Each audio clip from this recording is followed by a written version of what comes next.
ముందుగా నిన్నటి కరెంట్ అఫైర్స్‌లోని చివరి ప్రశ్నకు సమాధానం చూద్దాం. ఇండియాలో మొదటి గ్లాస్ మ్యూజియంను ఏ రాష్ట్రంలో ఏర్పాటు చేస్తున్నారు? ఆన్సర్ వచ్చేసి ఉత్తరప్రదేశ్. ఎక్సర్సైజ్ మిలాన్ 2026 భారత నౌకాదళం అత్యంత ప్రతిష్టాత్మకంగా నిర్వహిస్తున్న నౌకాదళ విన్యాసం ఎక్సర్సైజ్ మిలాన్ 2026 ప్రారంభమైంది. ఈ ఎక్సర్సైజ్ ఫిబ్రవరి 15 నుంచి ఫిబ్రవరి 25 వరకు జరుగుతుంది. 13వ ఎడిషన్ అయిన ఈ ఎక్సర్సైజ్ మిలాన్‌ను విశాఖపట్నంలో నిర్వహిస్తున్నారు. ఈ ఎక్సర్సైజ్‌ను వైస్ అడ్మిరల్ సంజయ్ భల్లా ప్రారంభించారు. ఇక ఎక్సర్సైజ్ మిలాన్ 2026 యొక్క థీమ్ వచ్చేసి సౌభ్రాతృత్వం, సహకారం మరియు సమన్వయం. ఇక 40కి పైగా దేశాల నుంచి వచ్చిన నౌకాదళ ప్రతినిధుల మధ్య సాంస్కృతిక మార్పిడి మరియు స్నేహపూర్వక వాతావరణం పెంపొందించడం ఈ ఎక్సర్సైజ్ మిలాన్ యొక్క ముఖ్య ఉద్దేశం. ఇక ఈ ఎక్సర్సైజ్‌లో భారతీయ హస్తకళలు, చేనేత వస్త్రాలు, వివిధ రాష్ట్రాల సాంప్రదాయ వంటకాలను ఏర్పాటు చేశారు. ఇక ఈ ఎక్సర్సైజ్ 2 దశలలో జరిగింది. మొదటి దశ హార్బర్ దశ. హార్బర్ దశను ఫిబ్రవరి 15 నుంచి ఫిబ్రవరి 20 వరకు నిర్వహించారు. ఈ దశలో అంతర్జాతీయ మారిటైమ్ సెమినార్లు, సబ్జెక్ట్ ఎక్స్‌పర్ట్ ఎక్స్‌చేంజ్‌లు, సాంస్కృతిక కార్యక్రమాలు మరియు నౌకల సందర్శనలు జరిగాయి. ఇక రెండవ దశ సముద్ర దశ. సముద్ర దశను ఫిబ్రవరి 21 నుంచి ఫిబ్రవరి 25 వరకు నిర్వహించారు.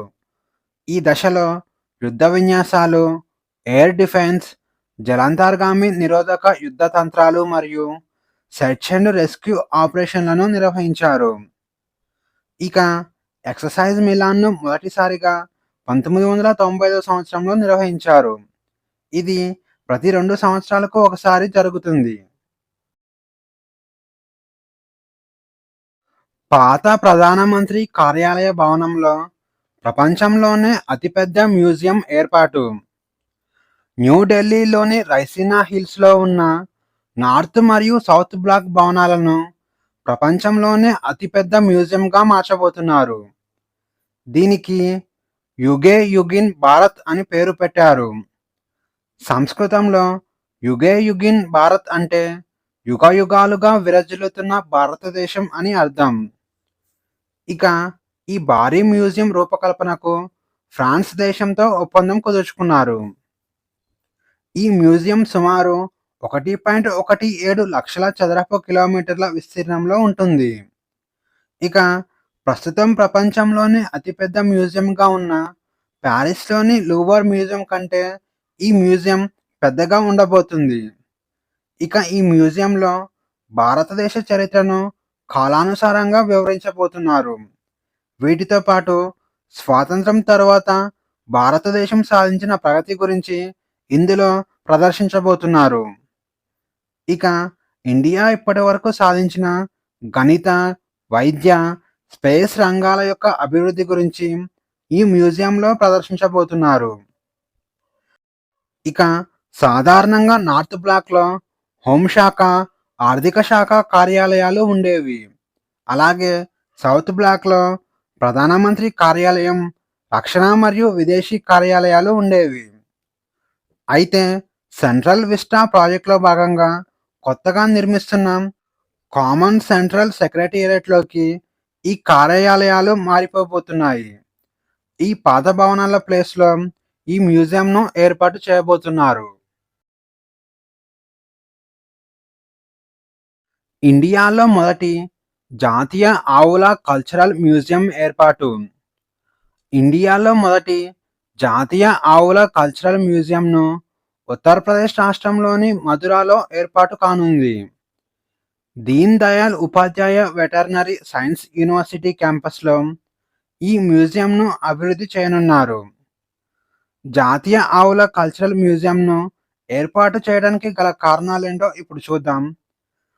భారతీయ సమాజంలో పశువుల సాంస్కృతిక ప్రాముఖ్యతను ప్రదర్శించడం కోసం దీనిని రూపొందించబోతున్నారు.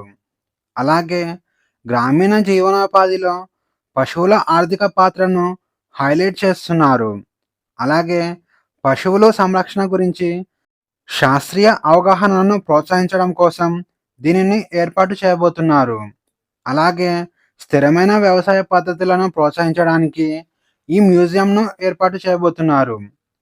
ఇక దీంతో పాటు గ్రామీణాభివృద్ధికి మరియు ఆహార భద్రతకు పశువులను కీలకమైన అంశంగా ఈ మ్యూజియం ప్రదర్శిస్తుంది. ఇక ఈ మ్యూజియంలో సుమారు 100 డిజిటల్ ప్రదర్శనలు మరియు భౌతిక ప్రదర్శనలు ఉంటాయి. దేశంలో ఉన్న వివిధ జాతుల ఆవులను ఈ మ్యూజియంలో ప్రదర్శించబోతున్నారు.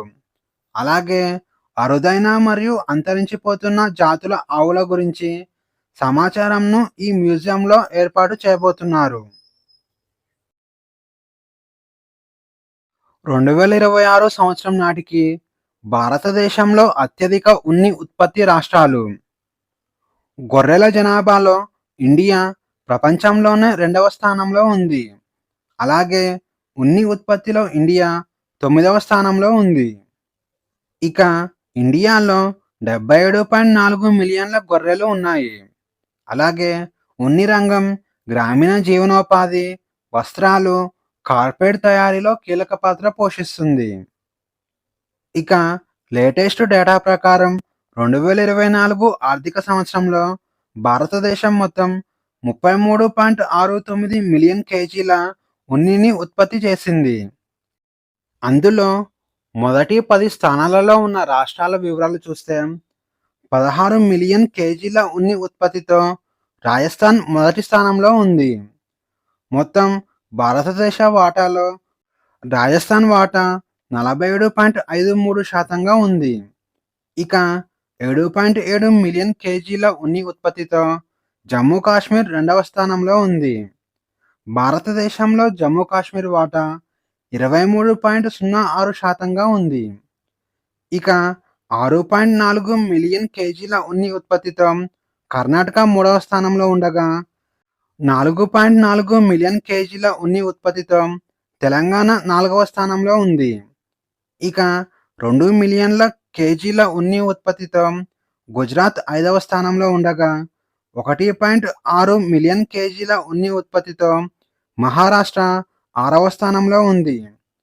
ఇక 1.4 మిలియన్ కేజీల ఉన్ని ఉత్పత్తితో హిమాచల్ ప్రదేశ్ 7వ స్థానంలో ఉండగా 0.9 మిలియన్ కేజీల ఉన్ని ఉత్పత్తితో ఉత్తరప్రదేశ్ 8వ స్థానంలో ఉంది. ఇక 0.7 మిలియన్ కేజీల ఉన్ని ఉత్పత్తితో ఆంధ్రప్రదేశ్ 9వ స్థానంలో ఉండగా 0.6 మిలియన్ కేజీల ఉన్ని ఉత్పత్తితో హర్యానా 10వ స్థానంలో ఉంది.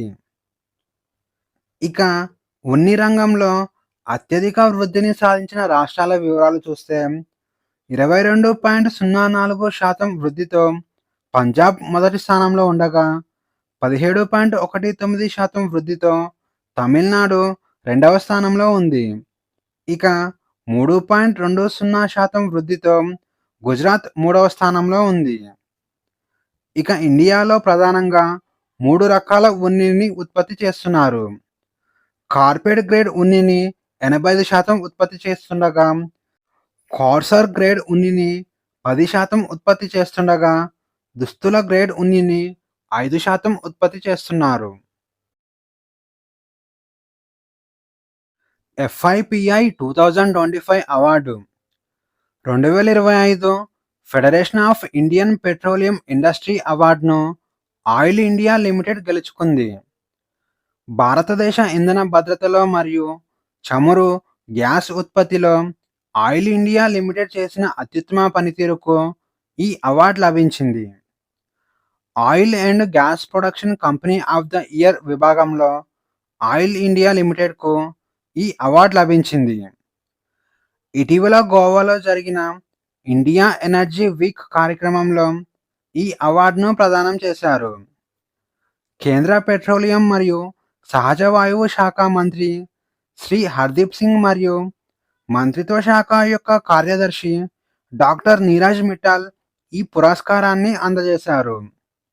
ఇక ఈ అవార్డ్ ఆయిల్ ఇండియా లిమిటెడ్ తరపున ఆయిల్ ఇండియా లిమిటెడ్ సంస్థ యొక్క చైర్మన్ మరియు managing director doctor Ranjit Rath ఈ అవార్డును అందుకున్నారు.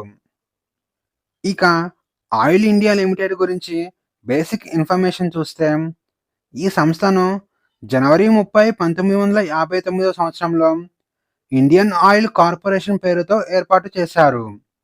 తరువాత సెప్టెంబర్ 1, 1964న ఇండియన్ రిఫైనరీస్ లిమిటెడ్ కంపెనీతో కలవడం వలన ఈ కంపెనీకి ఆయిల్ ఇండియా లిమిటెడ్ అని పేరు పెట్టారు. ఆయిల్ ఇండియా లిమిటెడ్ యొక్క ప్రధాన కార్యాలయం ఢిల్లీలో ఉంది. ఇక ఆయిల్ ఇండియా లిమిటెడ్ పెట్రోలియం మరియు సహజ వాయువు మంత్రిత్వ శాఖ ఆధ్వర్యంలో పనిచేస్తుంది.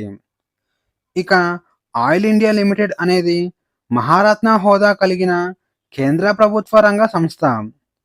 ఇక ఇండియా చమురు కోసం విదేశీ దిగుమతులపై ఆధారపడటాన్ని తగ్గించడంలో మరియు ఇండియా ఎనర్జీ ఎకోసిస్టమ్‌ను బలోపేతం చేయడంలో ఈ సంస్థ కీలక పాత్ర పోషిస్తుంది. గిఫ్ట్ సిటీ చైర్మన్ నియామకం. గిఫ్ట్ సిటీ అనగా Gujarat international finance tech city అని అర్థం. కోటక్ మహీంద్రా బ్యాంక్ వ్యవస్థాపకుడు ఉదయ్ కోటక్ గిఫ్ట్ సిటీ చైర్మన్‌గా నియమితులయ్యారు. ఫిబ్రవరి 13, 2026న ఇతని నియామకం జరిగింది. ఇతనిని గుజరాత్ ప్రభుత్వంలోని పట్టణాభివృద్ధి మరియు పట్టణ గృహ నిర్మాణ శాఖ నియమించింది. ఇక మాజీ ఐఏఎస్ అధికారి డాక్టర్ హస్ముఖ్ అతియా స్థానంలో ఉదయ్ కోటక్ బాధ్యతలు స్వీకరించాడు. ఇక గిఫ్ట్ సిటీ గురించి చూస్తే, గిఫ్ట్ సిటీ గుజరాత్ రాష్ట్రంలోని గాంధీనగర్లో ఉంది. ఇది ఇండియా మొట్టమొదటి స్మార్ట్ సిటీ మరియు ఏకైక international financial service centre. Gift city అనేది ప్రపంచ స్థాయి మౌలిక సదుపాయాలతో కూడిన టెక్నాలజీ మరియు financial hub. AU small finance bank managing director మరియు చీఫ్ ఎగ్జిక్యూటివ్ ఆఫీసర్ పదవీకాలం పొడిగింపు. AU small finance bank managing director మరియు చీఫ్ ఎగ్జిక్యూటివ్ ఆఫీసర్గా సంజయ్ అగర్వాల్ ఉన్నారు. తాజాగా ఇతని పదవీ కాలాన్ని రిజర్వ్ బ్యాంక్ ఆఫ్ ఇండియా మరో 3 సంవత్సరాలు పొడిగించింది. ఏప్రిల్ 19, 2026 నుంచి ఏప్రిల్ 18, 2029 వరకు ఇతను ఈ పదవిలో కొనసాగుతాడు. ఇక డైరెక్టర్ల బోర్డు మరియు వాటాదారులు ఇతని నియామకానికి ముందస్తు ఆమోదం తెలిపారు. ఇక సంజయ్ అగర్వాల్ గురించి చూస్తే, చార్టెడ్ అకౌంటెంట్ అయిన సంజయ్ అగర్వాల్ 1996 సంవత్సరంలో రాజస్థాన్లో ఏయూ ఫైనాన్సియర్స్ పేరుతో ఒక చిన్న వెహికల్ ఫైనాన్స్ కంపెనీని స్థాపించాడు. సంజయ్ అగర్వాల్ ఫిబ్రవరి 14, 2008 సంవత్సరంలో ఈ కంపెనీకి మేనేజింగ్ డైరెక్టర్గా బాధ్యతలు చేపట్టాడు. ఇక ఈ వెహికల్ కంపెనీ ఏప్రిల్ 19, 2012 సంవత్సరంలో బ్యాంకుగా అవతరించింది. అప్పటి నుంచి ఈ బ్యాంకుకు మేనేజింగ్ డైరెక్టర్ మరియు చీఫ్ ఎగ్జిక్యూటివ్ ఆఫీసర్గా సంజయ్ అగర్వాల్ విధులు నిర్వర్తిస్తున్నాడు. BBC Indian sports women of the year award 2025. భారత మహిళా క్రికెటర్ స్మృతి మందాన 2025 సంవత్సరానికి గాను ప్రతిష్టాత్మక BBC Indian sports women of the year అవార్డును గెలుచుకుంది.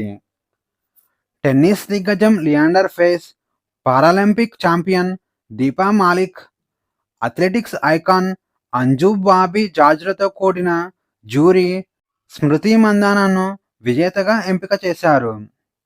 ఇక ఈ అవార్డును స్మృతి మందాన తరపున ఆమె తల్లి స్మితా మందాన స్వీకరించారు.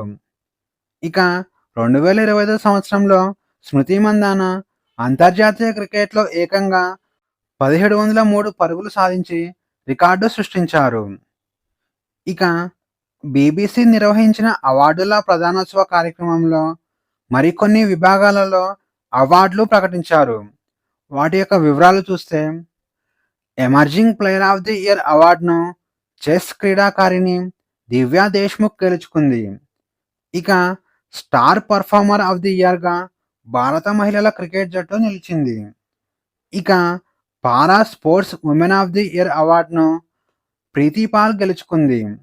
అలాగే లైఫ్ టైమ్ అచీవ్‌మెంట్ అవార్డును షూటింగ్ విభాగానికి చెందిన అంజలి భాగవత్ గెలుచుకుంది.